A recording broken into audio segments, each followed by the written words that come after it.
안녕하세요. 저는 김순덕이라고 합니다. 올해 73이죠. 정말 큰일 날 뻔했던 제 이야기 좀 들어주세요. 아들놈이 저를 호스피스에 보내려고 했던 그 끔찍한 일을 말입니다. 하지만 하늘이 도왔는지 제가 멀쩡히 일어나서 그놈들을 제대로 혼내주게 됐어요. 이 이야기를 끝까지 들으시면 정말 속이 시원하실 거예요. 제가 쓰러진 건 작년 가을이었습니다.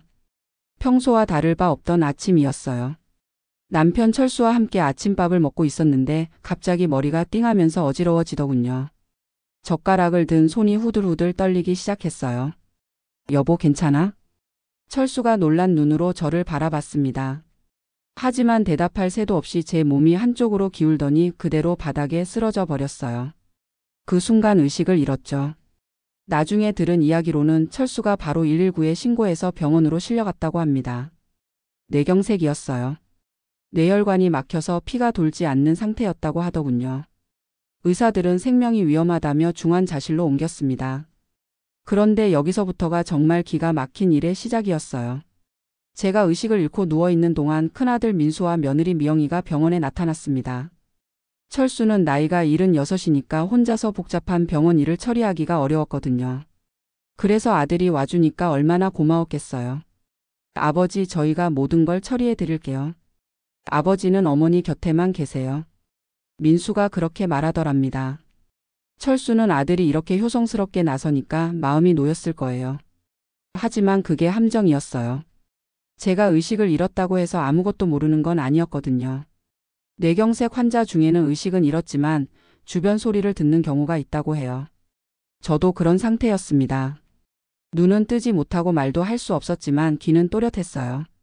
그래서 들었습니다. 제가 중환자실에 누워있는 동안 민수와 미영이가 나눈 대화를요. 여보, 어머니가 깨어날 가능성이 얼마나 된다고 했지? 미영이가 작은 목소리로 물었어요. 의사 말로는 50대 50이라고 하더라. 나이가 많으시니까 회복이 쉽지 않을 거래. 민수가 대답했습니다. 그 다음에 나온 말들이 제 심장을 얼어붙게 만들었어요. 그럼 이참에 호스피스로 옮기는 게 어떨까? 치료비만 해도 한 달에 몇백씩 나가는데 깨어나지도 못할 사람한테 그런 돈을 쓸 이유가 있나? 미영이의 목소리였습니다. 차갑고 계산적인 톤이었어요. 그렇긴 하지. 어차피 깨어나도 식물인간 상태일 텐데. 민수도 동조했습니다. 그리고 여보, 어머니 명의로 된 부동산들 말이야. 미리 정리해 두는 게 좋지 않을까? 나중에 상속세 문제도 있고. 맞아. 엄마가 이런 상태니까 지금이 기회야. 아버지는 나이도 많으시고 이런 일에 무지하시니까. 제가 들은 말이 정말 이것들이었습니다. 제가 죽기를 기다리는 듯한 말투였어요. 아니, 죽기를 바라는 것 같았습니다. 그런데 더 충격적인 건 그 다음이었어요. 그런데 민호는 언제 들어와? 철수가 물었습니다. 작은 아들 민호는 그때 미국에서 직장 생활을 하고 있었거든요. 아버지. 민호한테는 연락하지 마세요. 괜히 걱정만 끼칠 뿐이에요. 어머니 상태가 좋아지면 그때 말씀드리죠. 민수가 그렇게 말했어요. 하지만 제가 들기로는 전혀 다른 이유였습니다. 민호가 들어오면 복잡해져. 걔는 어머니한테 정이 많거든. 호스피스 이야기라도 나오면 반대할 게 뻔해. 미영이가 속삭이듯 말했어요. 이 얘기를 들으니까 정말 기가 막혔습니다. 제가 살아있는데 벌써 장례식 계획을 세우는 것 같았어요. 그리고 며칠이 지나자 더욱 노골적인 이야기들이 나왔어요. 여보, 부동산 중개업소에서 연락 왔어. 압구정 아파트 시세가 많이 올랐다고 하네. 지금 팔면 15억은 받을 수 있을 것 같아. 정말?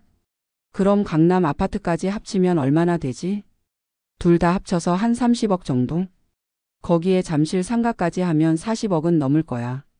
동 계산을 하는 소리가 병실까지 들렸어요. 제가 죽지도 않았는데 벌써 유산 분배를 하고 있었던 거죠. 아버지는 어떻게 하지? 나중에 아버지가 돌아가시면 민호한테도 절반은 줘야 하는데. 그건 그때 생각하면 되지 뭐. 일단 어머니 목부터 정리하고. 정말 소름이 돋았어요. 제 자식들이 이런 이야기를 하다니요. 그런데 가장 충격적인 건 그 다음에 들은 대화였습니다. 여보, 혹시 어머니가 깨어나면 어떻게 하지? 부동산 처분하는 걸 눈치챌 텐데. 미영이가 걱정스런 목소리로 말했어요. 깨어나지 못할 거야. 의사도 가망이 없다고 했잖아. 그래도 만약에 말이야. 그럼 요양원에 모시면 되지. 어차피 치매 올 나이고 뇌경색 후유증으로 정신도 흐려질 테니까 아무것도 모를 거야. 민수의 대답이었습니다. 이 대화를 듣는 순간 제 온몸에 분노가 치밀어 올랐어요. 의식을 잃은 상태에서도 이렇게 화가 날 수 있는지 몰랐습니다. 손가락 하나 까딱할 수 없는 상황이었지만 마음속으로는 폭풍이 일고 있었어요. 그리고 더욱 가관인 건 철수 앞에서는 완전히 다른 모습을 보인다는 거였어요. 아버지, 어머니 상태가 어떠세요? 저희가 최선을 다해서 모시고 있는데. 고맙다, 민수야. 내가 없었으면 어떻게 했을지. 철수는 정말 모르고 있었어요. 아들이 이런 속셈을 가지고 있다는 걸 전혀 눈치채지 못했습니다. 그런데 어느 날 정말 기적 같은 일이 일어났어요. 의식을 잃은 지 보름째 되던 날이었습니다. 갑자기 손가락 끝에 감각이 돌아오더니 천천히 온몸에 힘이 들어오기 시작했어요. 눈꺼풀이 무거웠지만 조금씩 뜰 수 있었습니다. 하지만 저는 바로 깨어났다는 걸 드러내지 않았어요. 일단 상황을 더 지켜보기로 했습니다. 아들놈들이 어디까지 배신할 건지 끝까지 보고 싶었거든요. 그래서 계속 의식불명인 척했어요. 간병인이 와서 몸을 닦아주거나 링거를 갈 때도 가만히 있었습니다. 다만 귀는 더욱 집중해서 모든 대화를 들었어요. 그리고 정말 놀라운 걸 발견했습니다. 간병인 아주머니가 제 상황을 너무 안타까워하면서 몰래 핸드폰으로 민수와 미영이의 대화를 녹음하고 있었던 거예요. 이런 자식들 봤나 정말. 어머니가 이렇게 누워 계시는데 돈 타령만 하고. 간병인 박 아주머니가 혼잣말로 중얼거렸어요. 그리고는 핸드폰을 제 베개 밑에 살짝 숨겨두고 녹음을 시작했습니다. 며칠 후에 결정적인 증거가 녹음됐어요. 여보, 호스피스 병원에 자리 나왔다고 연락 왔어. 이번 주 안에 옮기자. 미영이가 말했습니다. 좋아. 아버지한테는 뭐라고 할까? 어머니가 편안하게 지내실 수 있는 곳이라고 하면 돼. 어차피 치료 포기하는 거니까 호스피스가 맞지. 치료비도 훨씬 적게 들고 좋네. 그 돈으로 부동산 정리하는 데 쓰자. 이 대화까지 고스란히 녹음됐어요. 박 아주머니가 정말 대단한 분이었습니다. 그리고 그 다음날 저는 마침내 눈을 떴어요. 하지만 아직 민수와 미영이에게는 알리지 않았습니다. 박 아주머니와 철수한테만 조용히 말했어요. 아주머니 고마워요. 제가 다 들었어요. 박 아주머니는 눈물을 글썽이며 제 손을 꼭 잡았습니다. 어머니 정신 차리세요. 자식들이 어머니를 어떻게 생각하는지 다 들으셨죠? 네, 다 들었어요. 그런데 녹음해 주신 거 정말 고마워요. 당연한 일을 했을 뿐이에요. 이런 폐륜 아들은 혼내줘야 합니다. 철수는 처음에는 믿지 못했어요. 자기 아들이 그런 속셈을 가지고 있었다는 걸 받아들이기 어려워했습니다. 순덕아, 정말 그런 소리를 했다고? 여보, 제가 왜 거짓말을 하겠어요. 아주머니가 녹음까지 해놨잖아요. 박 아주머니가 핸드폰을 꺼내서 녹음된 내용을 들려줬어요. 철수의 얼굴이 점점 굳어지더니 마침내 주먹을 불끈 쥐었습니다. 이 자식들이. 평생을 온화하게 살아온 철수가 이렇게 화내는 모습은 처음 봤어요. 여보, 화내지 마세요. 우리가 더 똑똑하게 대처해야 해요. 그래서 우리는 계획을 세웠습니다. 일단 제가 깨어났다는 걸 며칠 더 숨기기로 했어요. 그동안 더 많은 증거를 모으고 작은 아들 민호에게도 연락을 취하기로 했습니다. 박 아주머니가 몰래 민호의 연락처를 알아내서 전화를 걸어줬어요. 민호야, 엄마야. 엄마? 엄마 깨어나셨어요? 형이 계속 의식이 없으시다고 해서. 민호는 정말 놀랐어요. 그리고 화가 났습니다. 왜 진작 연락을 안 했어요? 바로 들어갈게요. 아니야, 민호야. 아직 오면 안 돼. 엄마가 계획이 있어. 저는 민호에게 지금까지의 상황을 모두 설명했어요. 형과 형수가 어떤 짓을 했는지, 어떤 대화를 나눴는지 다 말해줬습니다. 정말요? 형이 그런 소리를 했다고요? 민호도 처음에는 믿기 어려워했어요. 하지만 녹음 파일을 들려주니까 완전히 분노했습니다. 형이 미쳤나 봐요. 엄마가 살아계신데 어떻게 그런 생각을 할 수가 있어요? 민호야, 엄마가 부탁이 있어. 며칠만 더 참고 기다려줘. 엄마가 직접 혼내줄 테니까. 민호는 당장 한국에 들어와서 형을 혼내주겠다고 했지만 저는 말렸어요. 제가 직접 복수하고 싶었거든요. 그리고 며칠 후 드디어 결정적인 순간이 왔습니다. 민수와 미영이가 호스피스 병원 직원과 함께 병실에 나타났어요. 환자 이송을 위한 절차를 밟으러 온 거였습니다. 아버지 어머니를 좀 더 편안한 곳으로 모시려고 해요. 여기는 너무 시끄럽고 복잡하잖아요. 민수가 철수를 설득했어요. 그런가? 의사 선생님은 뭐라고 하시던? 의사 선생님도 찬성하세요. 이제 적극적인 치료보다는 편안하게 지내시는 게 좋다고. 거짓말이었어요. 담당 의사는 제 상태가 호전되고 있다며 계속 치료를 받아야 한다고 했거든요. 호스피스 직원이 서류를 꺼내놓고 설명하기 시작했어요. 보호자분께서 동의해 주시면 오늘 오후에 이송이 가능합니다. 저희 병원은 환자분들이 정말 편안하게 지낼 수 있도록. 바로 그때였습니다. 제가 눈을 번쩍 뜨고 일어났어요. 누가 호스피스에 간다고? 병실이 순간 조용해졌어요. 민수와 미영이의 얼굴이 새파랗게 질렸습니다. 호스피스 직원도 깜짝 놀라서 뒤로 물러섰어요. 엄마? 깨어나셨어요? 민수가 당황한 목소리로 말했어요. 어머니 언제 의식을 회복하셨어요? 미영이도 떨리는 목소리였어요. 언제? 너희들이 내 돈 계산하고 부동산 처분 이야기할 때부터 다 들었어. 제가 차분하게 말했습니다. 두 사람의 얼굴이 더욱 하얗게 변했어요. 뭐라고요? 못 들은 척하지 마. 압구정 아파트 15억, 강남 아파트까지 해서 30억, 잠실 상가까지 40억. 계산 다 해놨잖아. 민수가 입을 벙긋거렸어요. 그리고 미영아, 내가 한 말도 다 들었어. 나 깨어나면 요양원에 보내서 치매 취급하겠다고 했지? 미영이가 뒤로 물러서면서 변명을 늘어놓기 시작했어요. 어머니 오해세요. 저희가 그런 뜻으로 한 말이 아니라. 오해? 그럼 이것도 오해야? 박 아주머니가 핸드폰을 꺼내서 녹음 파일을 틀었어요. 여보, 호스피스 병원에 자리 나왔다고 연락 왔어. 이번 주 안에 옮기자. 좋아. 치료비도 훨씬 적게 들고 좋네. 그 돈으로 부동산 정리하는 데 쓰자. 녹음에서 나오는 민수와 미영이의 목소리였어요. 생생하게 들렸습니다. 호스피스 직원이 상황을 파악하고는 서류를 챙겨서 나갔어요. 죄송합니다. 가족 내 문제인 것 같으니 저희는 이만. 병실에는 우리 가족만 남았어요. 민수가 무릎을 꿇었습니다. 엄마 죄송해요. 제가 잠시 정신이 나갔었어요. 잠시? 보름 동안 매일 내 돈 계산한 게 잠시야? 정말 죄송합니다. 다시는 그런 생각 안 할게요. 미영이도 덩달아 눈물을 흘리기 시작했어요. 하지만 저는 속지 않았어요. 진짜 반성하는 게 아니라 들킨 게 후회되는 거라는 걸 알았거든요. 민수야, 너희 집에 가서 짐 싸라. 네? 뭐라고요? 내 집에서 나가라는 얘기야. 너희들이 살고 있는 압구정 아파트 말이야. 민수와 미영이가 살고 있던 집은 제 명의였어요. 결혼할 때 사준 거였거든요. 엄마, 그건 너무하잖아요. 애들 학교도 있고. 너무해? 내가 나한테 한 게 더 너무하지 않아? 그리고 저는 더 큰 선물을 준비해 뒀어요.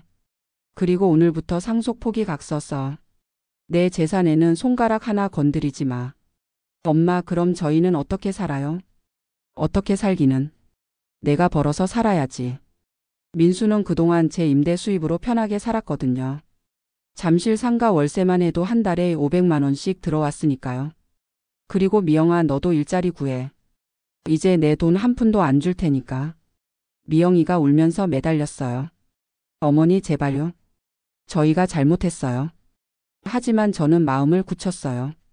그리고 며칠 후에 민호가 한국에 들어왔어요. 공항에서 바로 병원으로 달려왔습니다. 엄마 괜찮으세요? 민호가 제 손을 꼭 잡고 눈물을 흘렸어요. 정말 걱정을 많이 했나 봐요. 괜찮다 민호야. 엄마가 이렇게 멀쩡하잖아. 형이 정말 그런 소리를 했어요? 응, 다 들었어.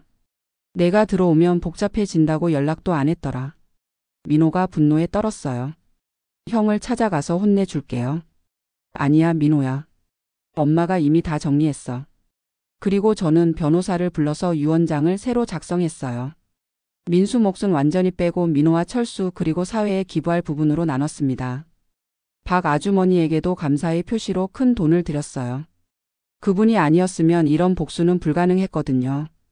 민수는 며칠 동안 병원에 와서 용서해달라고 빌었지만 저는 단호했어요. 민수야, 내가 나한테 한 짓을 생각해봐. 내가 죽기만 기다리면서 유산 계산이나 하고. 엄마 정말 잘못했어요. 잘못한 걸 아는 거면 다행이지. 이제 내 힘으로 살아봐. 민수 가족은 결국 압구정 아파트에서 나와서 전세를 얻어 이사했어요. 민수는 뒤늦게 취업 준비를 하기 시작했고 미영이도 파트타임 일을 구했습니다. 처음에는 원망스러운 눈빛으로 저를 보더니 나중에는 아예 연락을 끊어버렸어요. 하지만 저는 전혀 후회하지 않았습니다. 오히려 속이 시원했어요. 제가 죽은 다음에 재산 가지고 편하게 살 생각만 했던 놈들을 제대로 혼내줬으니까요. 그리고 제가 회복하는 과정에서 정말 많은 사람들의 도움을 받았어요. 박 아주머니 같은 분들, 진심으로 걱정해주던 의료진들, 그리고 무엇보다 철수와 민호의 사랑을 다시 한번 확인할 수 있었습니다. 철수는 그 일 이후로 민수를 완전히 포기했어요. 내가 그런 자식을 키웠나 싶어서 부끄럽다. 여보, 우리한테는 민호가 있잖아요. 그래, 다행히 민호는 제대로 키웠네. 민호는 어머니를 위해서 미국 생활을 정리하고 한국으로 완전히 돌아왔어요. 새로운 직장도 구했고 저희 근처에 집도 얻었습니다. 엄마, 이제 제가 모실게요. 고마워, 민호야. 하지만 엄마는 아직 멀쩡해. 정말 그랬어요. 뇌경색에서 회복한 후에 오히려 더 건강해진 것 같았습니다. 의사도 신기하다고 했어요. 환자분의 의지력이 대단하세요. 보통은 이 나이에 뇌경색이 오면 후유증이 많이 남는데. 의지력이요? 맞습니다. 복수하겠다는 의지가 저를 살린 거예요. 지금은 철수와 민호와 함께 평화롭게 살고 있어요. 잠실 상가 임대료도 고스란히 저희가 받고 있고 아파트들도 값이 더 올라서 자산이 늘었습니다. 가끔 민수가 전화를 걸어오긴 해요. 생활이 어렵다면서 도움을 청하는 전화였죠. 하지만 저는 냉정하게 끊어버렸어요. 민수야, 내가 나 죽기를 기다렸잖아. 이제 내 힘으로 살아. 그리고 받지 않습니다. 혹시 제가 너무 냉정하다고 생각하시나요? 하지만 생각해 보세요. 자식이 부모가 죽기만 기다리면서 유산 계산을 한다는 게 말이 됩니까? 저는 평생을 열심히 살아서 그 재산을 모았어요. 철수와 함께 작은 공장부터 시작해서 하나하나 불려온 거였습니다.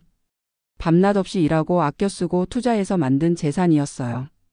그런데 그걸 제가 살아있는데 벌써 나눠 가질 생각을 하다니요. 더 기가 막힌 건 그 이후에 알게 된 사실들이었어요.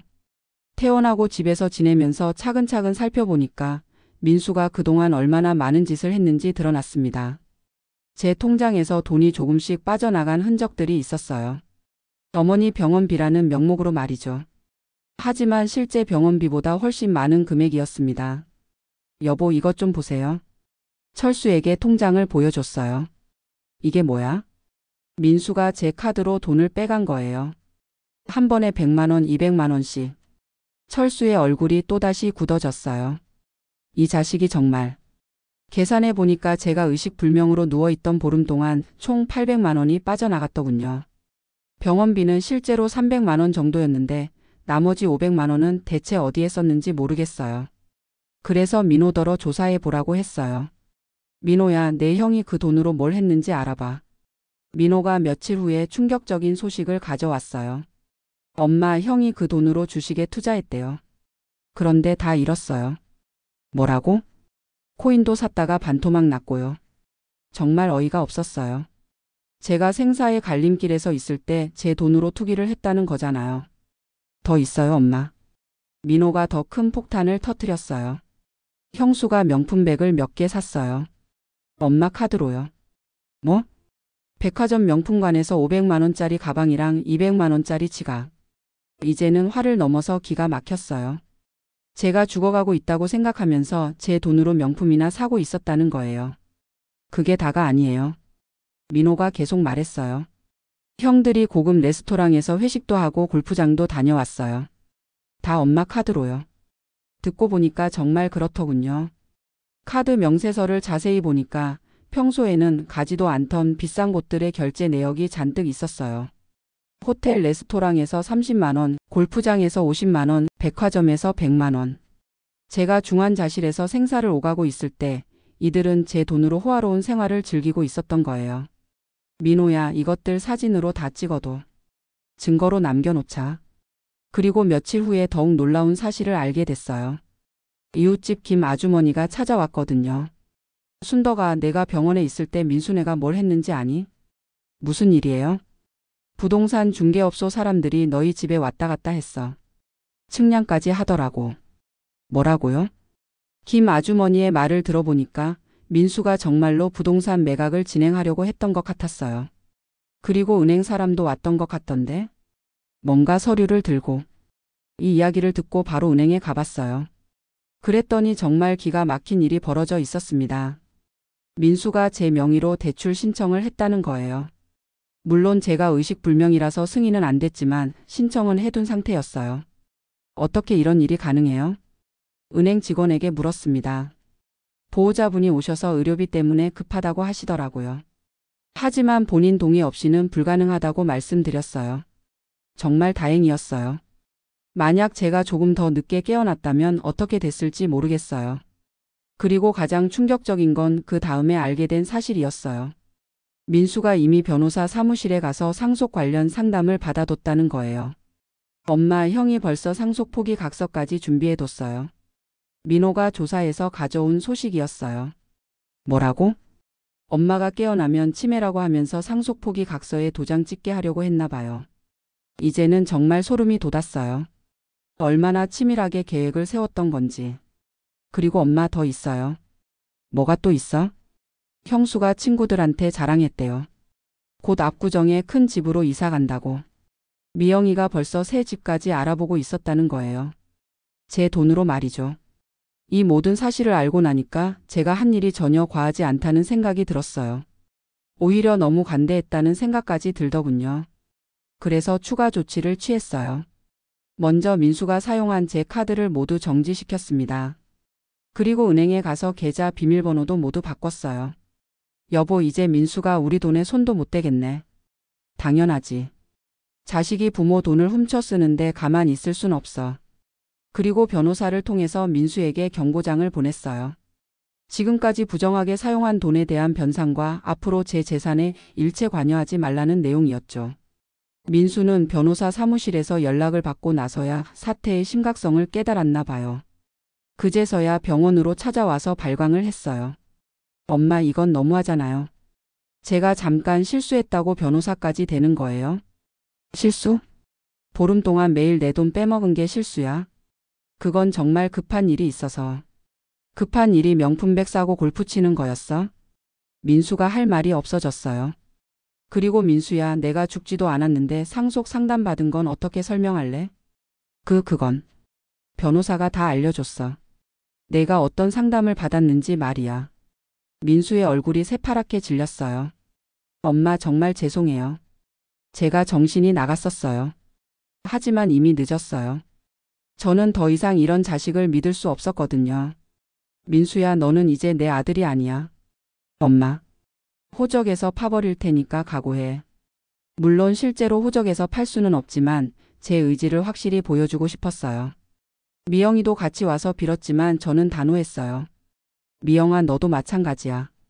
내가 죽어가는데 명품백이나 사고 있었던 게 며느리가 할 일이야? 어머니, 정말 잘못했어요. 잘못한 걸 알면 됐어. 이제 너희들끼리 알아서 살아. 그 이후로 민수는 몇 달 동안 계속 찾아왔어요. 용서해달라고, 기회를 달라고. 하지만 저는 절대 마음을 바꾸지 않았어요. 한 번 배신한 자식을 어떻게 다시 믿겠어요? 대신 민호에게는 더 많은 사랑을 주었어요. 미국에서 돌아와서 새로 시작하는 민호를 위해 집도 마련해주고 사업 자금도 지원해줬어요. 엄마, 이렇게까지 해주시면 안 돼요. 괜찮아, 민호야. 원래 너희 둘이 나눠 가질 걸 내가 혼자 받는 거잖아. 민호는 정말 효자예요. 매일같이 안부 전화를 드리고 주말마다 저희를 찾아와서 맛있는 걸 해줘요. 철수도 민호를 무척 예뻐해요. 민호가 있어서 다행이야. 만약 민수밖에 없었다면. 여보, 그런 소리 하지 마세요. 우리한테는 좋은 아들이 있잖아요. 그리고 1년이 지난 지금 민수는 어떻게 지내고 있을까요? 민호를 통해 들은 소식으로는 많이 힘들어하고 있다고 해요. 전세 집에서 살면서 빠듯하게 생활하고 있다고. 하지만 저는 전혀 동정하지 않아요. 자업자득이거든요. 가끔 민수의 아이들, 그러니까 제 손자 손녀들이 생각나긴 해요. 하지만 그것까지 제가 책임질 필요는 없다고 생각해요. 아빠가 잘못한 걸 왜 할머니가 감당해야 해요?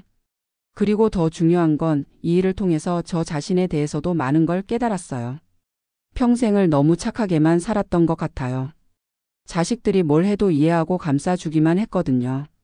그래서 민수가 이렇게까지 버릇없이 자란 건지도 모르겠어요. 하지만 이제는 달라요.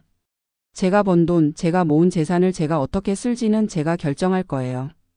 그리고 정말 저를 사랑하고 존경하는 사람에게만 남겨줄 거예요. 그게 민호든 철수든 아니면 사회에 기부든 말이에요. 요즘은 박 아주머니와도 자주 만나요. 그분이 아니었으면 이런 복수는 불가능했거든요. 어머니 그때 정말 잘하셨어요. 아주머니 덕분이에요. 아주머니가 녹음해 주지 않았다면 당연한 일을 했을 뿐이에요. 그런 자식들은 혼내줘야 해요. 박 아주머니 말이 맞아요. 부모를 그런 식으로 대하는 자식들은 반드시 혼내줘야 합니다. 그리고 지금 이 이야기를 듣고 계신 분들 중에서도 비슷한 경험이 있으신 분들이 계실 거예요. 자식들이 재산만 노리고 정작 부모는 소홀히 하는 그런 분들께 말씀드리고 싶어요. 절대로 참지 마세요. 자식이라고 해서 무조건 용서할 필요는 없어요. 우리가 평생 고생해서 모은 재산인데 그걸 제대로 된 사람한테 물려줘야 하지 않겠어요? 그리고 가장 중요한 건 우리도 당당하게 살아야 한다는 거예요. 자식 눈치 보면서 살 필요 없어요. 저는 지금 정말 행복해요. 민수라는 짐을 벗어던지고 나니까 마음이 한결 가벼워졌거든요. 대신 진정으로 저를 사랑하는 철수와 민호와 함께 남은 인생을 의미 있게 보내고 있어요. 얼마 전에는 박 아주머니와 함께 자원봉사도 시작했어요. 병원에서 혼자 계신 어르신들을 돌보는 일이에요. 순덕 씨 이런 일 하니까 보람 있지? 네, 정말 그래요. 제가 겪은 일을 통해서 다른 분들에게도 도움이 되고 싶어요. 저처럼 자식들에게 배신당한 분들, 외로워하시는 분들. 그리고 무엇보다 제가 이렇게 건강하게 살아있다는 것 자체가 민수에게는 가장 큰 복수인 것 같아요. 제가 빨리 죽기를 바랐던 그 자식에게는 제가 오래오래 건강하게 사는 게 가장 큰 벌이겠죠. 그래서 저는 앞으로도 더 건강하게, 더 당당하게 살아갈 거예요. 제 돈으로 제가 하고 싶은 일 하면서 제가 사랑하는 사람들과 함께 말이에요. 민수가 언제까지 버틸 수 있을지는 모르겠어요. 하지만 그건 제 알바가 아니에요. 제가 도와줄 이유도 없고요.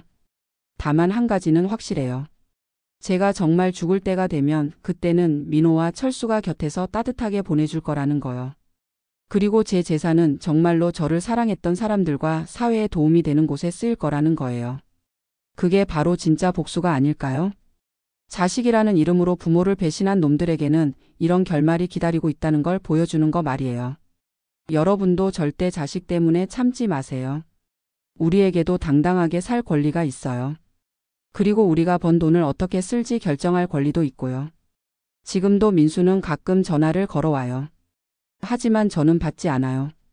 더 이상 그런 자식에게 마음 쓸 필요가 없거든요. 대신 민호와 철수 그리고 박 아주머니 같은 진짜 가족들과 함께 행복하게 살고 있어요. 이게 바로 제가 선택한 복수이자 제가 선택한 새로운 인생이에요. 정말 속 시원하지 않나요?